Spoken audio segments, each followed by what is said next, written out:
We can't rebuild that. Our town's taking a major hit. So many things. Our citizens, their homes, their businesses, their schools, the places they play, their electricity, their way of life has been affected. We can and rebuild all that we can, bigger and better than before.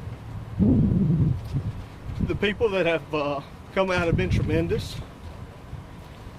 Our responders have been nothing less than amazing.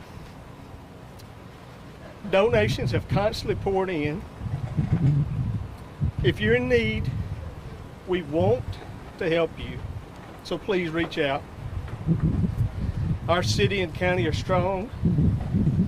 I know some have lost so much that can't be replaced.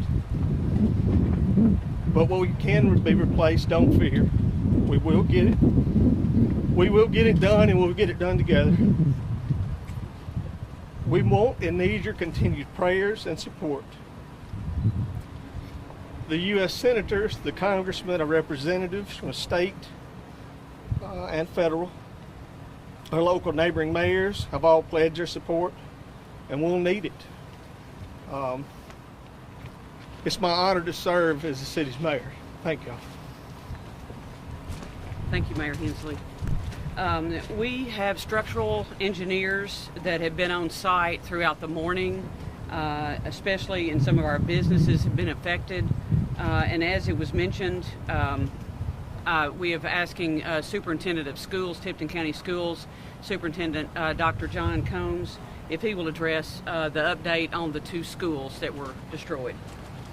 Thank you, Chief. Good afternoon, everyone. We did have 2 schools that suffered pretty much catastrophic damage, Crestview Elementary School and Crestview Middle School.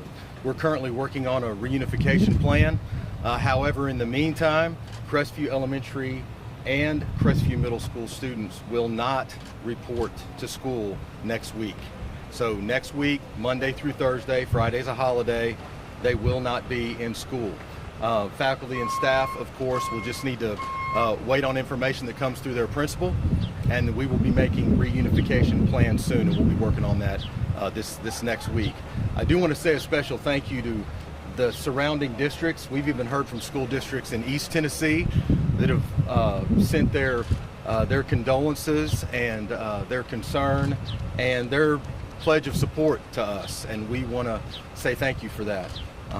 You never know when you're helping someone else when it might come full circle, and I believe that's what it's done here in the last few hours. So thank you very much to all those who have offered that pledge, and we may take you up on it. So as far as having everyone back in school, all the other schools, we have 15 schools in the county. The rest of them will be in session as regularly scheduled on Monday. And we'll send out more updates via social media. So if parents and students, if you'll keep up with that, then we'll make sure that we try to continue those endless possibilities for all our students. Thank you, Chief. Students are Crestview Elementary Middle? Total is going to be about 1,200. Just to wrap up a few things as we close, we do want to give another thank you to all the law enforcement, especially our state partners, Tennessee Highway Patrol, TWRA, and the state folks that have come in to also help us, and we just couldn't do it without them. So it's really been a team effort. Just to go back over, donations are being accepted at Cobb Park. That's on Highway 51. We have a command post set up there for anyone that either needs supplies, need water, needs supplies, or if you're dropping supplies off. And that will be open as long as people are bringing things there. The shelter is still open at the Covington Sportsplex, which is at 790 Burt Johnson Road. Any displaced animals or found animals, they're being housed at the Tipton County Animal Shelter. If you do are in need to go to the shelter, you can carry your pets with you, and we have some of the animal control officers throughout the morning have been going there, securing the animals, and then carrying them to the shelter.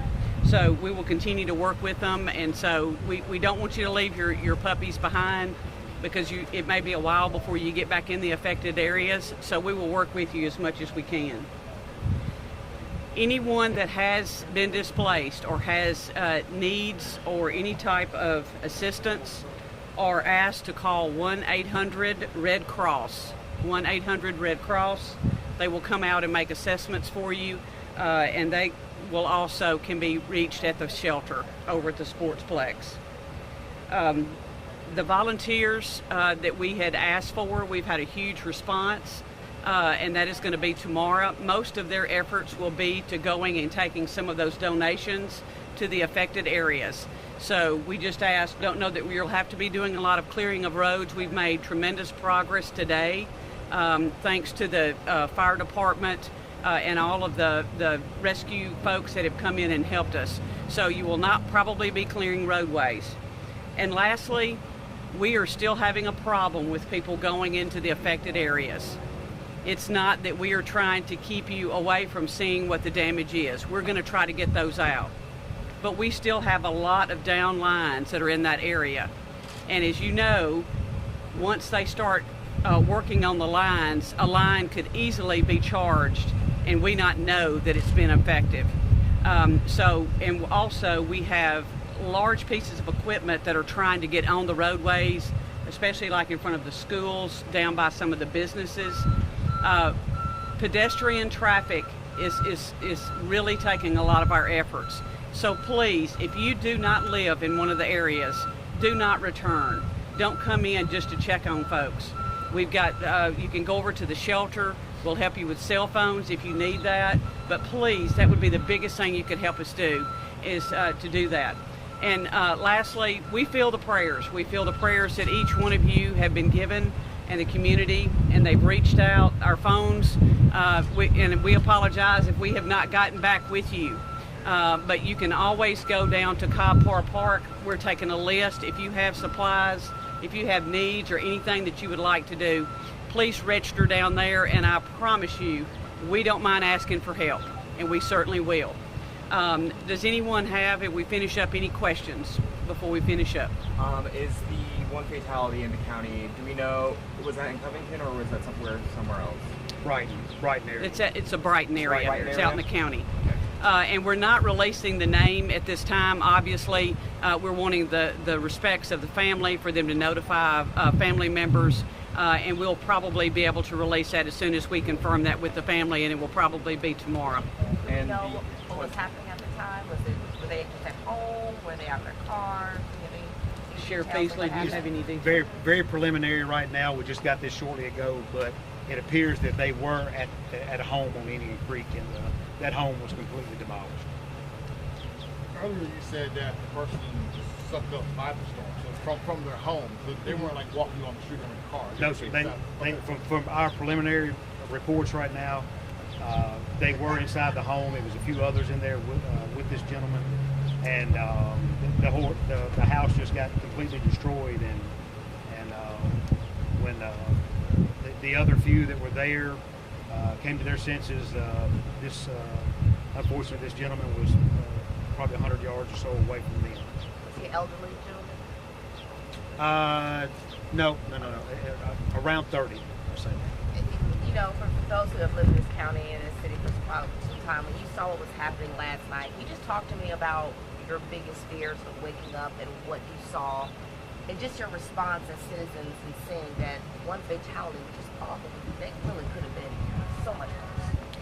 Well, I think that, and we talked about it yesterday, and everybody here can tell you, the devastation is tremendous. And it is nothing but a miracle from God Himself that protected our citizens. That's it. And just like they're resilient, even though they took shelter, they listened to what the media told them when it was coming in. That also helped. But we also know our thoughts and prayers are with neighboring counties that have had 7 or more fatalities, and so we reach out to them. So we are very fortunate and we are blessed, and certainly crews continue to search, and we hope that number doesn't change. I have a question about the roads. A lot of people want to know, is 54 open, 51? What's the best way to get through? Is it Covington is the question I'm hearing a lot. Well, at the affected areas, we're having to keep people out of. So you're not going to be able to go down Mueller Brass. We also have our command post here. and we have to keep this area cleared to get the large pieces of equipment in.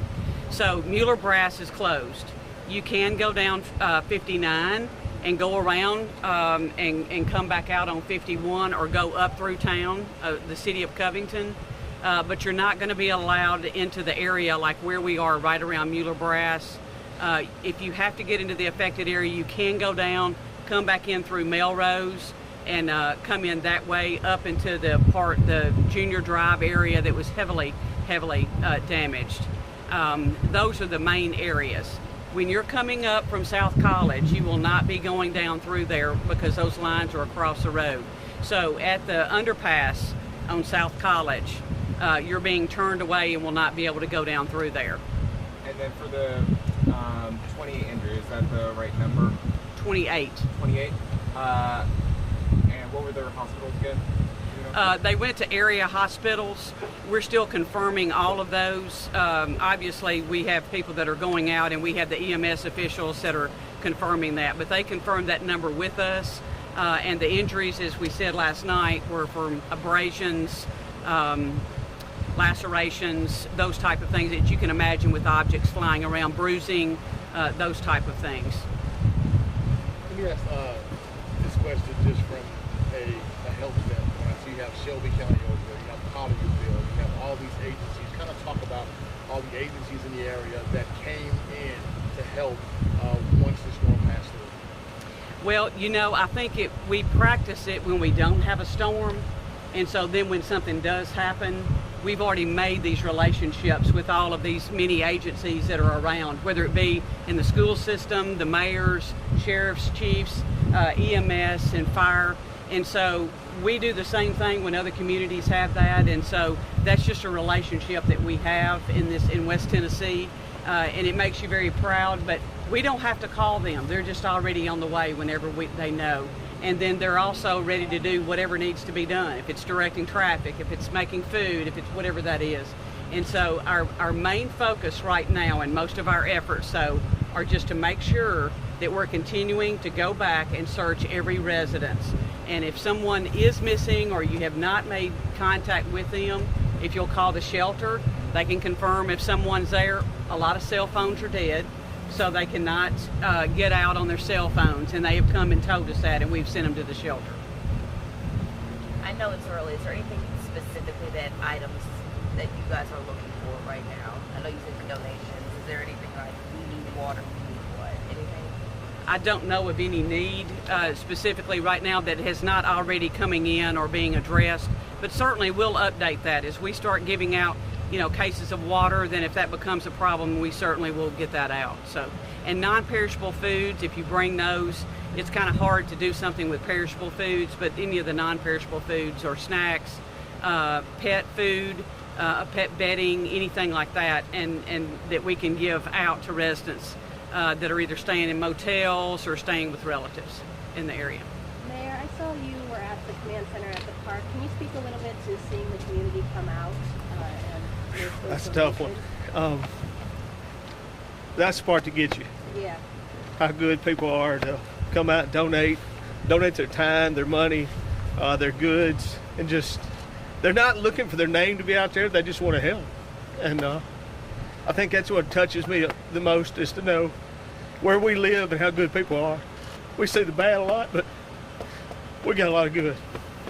We got a lot of good, and we got a lot of donations coming in, but I need y'all to think about the people out there. This is not a one-day event. This happened here in just a few minutes, but this town will be rebuilding for more than a year. I mean, we've got people that will be displaced for work for months. We got factories that'll be shut down, schools that'll be shut down. We'll move those workers around. We're not giving up, but we're going to need your thoughts, prayers, and your donations and your efforts and your time for a long time. Thank you. Anything else? If not, we are going to probably schedule at the same time a press conference tomorrow. But if there's a significant date or update that we have, we'll make sure and get that out and give you time to respond. But if not, you can probably assure that we'll have one at 1 p.m. tomorrow at this same location. Okay? Thank y'all so much for helping us get the word out. Thank you. Thank you. Hey, Sheriff. Yes, ma'am. There's been a lot of talk about the jail in your building. I'm on the Yeah, so as far as we did Sorry.